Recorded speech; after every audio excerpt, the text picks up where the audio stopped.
Hey guys, welcome back. My name's Gareth, and in this video we are going to build the fantastic Team Associated TC8. So without further ado, let's get straight into the video. Hello and welcome to bag 1 of the Team Associated TC8 Steel Edition build video series that I'm going to be doing. The car has recently been released. It's been several years since we saw a on-road vehicle from Team Associated. The last one being the TC7.2, which then briefly was re-released by Associated in the run-up to the TC8. What's nice in this kit is that they actually give you the factory team threadlock, something that I've never had before, the factory team stuff. But yeah, that comes in the bag, which is really nice. Another nice feature of this car is the bulkheads are all the same on all four corners, so you don't have a left and a right or a front and a back. It's just one bulkhead. You change the suspension arm, which are the little black arms there. You change those depending on if it's on the front or the back. But yeah, you only need one bulkhead in the spares if you're going to carry a spare. Another nice thing about the Associated manuals, as well as they're very clear to read and things like that, is that this handy little fold out section, so you can leave that folded out on your table, and then if you're not sure what size your screws are, if it's a 6 or a 5mm, they can be quite tricky to see by eye. If you're new to the hobby, which one that is, you can just, it's a one-to-one drawing of the screw, so you can just place your screw there like that and see exactly that, make sure that you've got the right screw for the job there. Okay, so let's get straight into the build. It starts off by attaching the ball studs there with the washers. There was some comments online about the manual didn't match the washers that were given. I don't know if this is isolated to the carbon kit, but in this steel kit it says we should have 1mm washers, and 1mm washers were included in the kit. There is another thing that seems quite common about everyone, where the 6mm countersunk screws that bolt through the chassis are actually button head screws, so you'll need to contact your supplier to get those resolved if you don't have a vast selection of screws like I do. One of the more annoying things about this build, especially for myself, it seems that other people haven't had this struggle, is getting these tiny little inserts through the wishbones. I decided just to use the shock pliers here with the pins removed, just to clamp those through, but they just seem to be very tricky to get through. I don't know if it's isolated to the carbon lower wishbones. I decided to go straight for the carbon ones coming from the X-Ray X4, where we ran the hard lower arms instead of the medium ones. I thought, well, we'll just start with the hard ones for the high grit carpet that I'll be running on.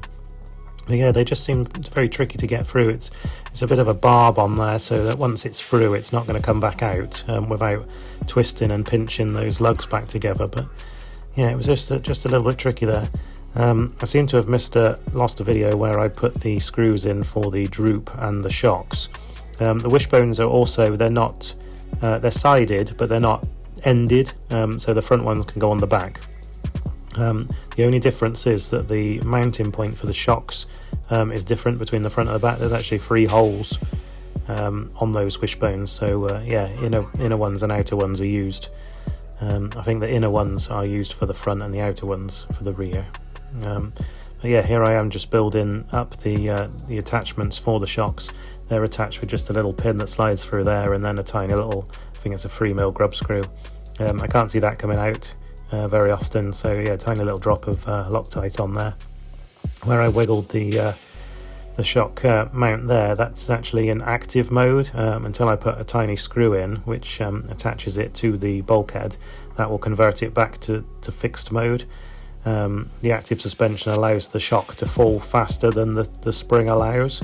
In reality, I don't know how true that could be. I mean, the shocks rebound pretty quickly as they are.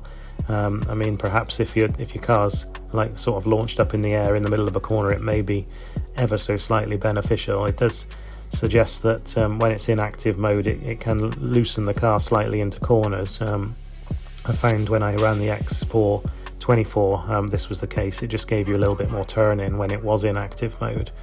But coming for this car, I thought, well, we'll just leave it in fixed mode for the rear suspension.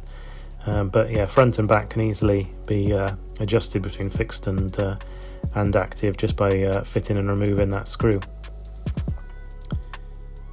So the wishbones attached to the chassis, just pop them on. They're really simple just to pop on, and they're also quite easy to remove. You just sort of pull them up and angle them, and they pop straight off. But yeah, you just push them onto these balls, and then make sure that they're free there. We don't want any binding in the suspension, especially when it comes to wishbones and top arms. You can see there that I've fitted one of the front ones to the rear, denoted by where the screw is, like I mentioned earlier. And then the bulkheads locate. They have tiny little pins. I don't know if you can make them out there, but the pins locate them in the chassis, so they can't move.